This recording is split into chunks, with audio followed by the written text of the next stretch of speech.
ஏன் இந்த பாவங்கள் ஜெகதீஸ்வரா, ஏன் இந்த கோலங்கள் பரமேஸ்வரா, ஏன் இந்த தடுமாற்றம் சர்வேஸ்வரா, ஏன் இந்த அவலங்கள் கங்காதரா.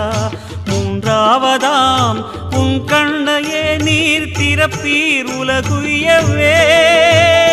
ஆதி அறியாமலே வாழ்ந்து வரும் வாழ்விலே ஆசைகளின் ஆட்டமே பாரு.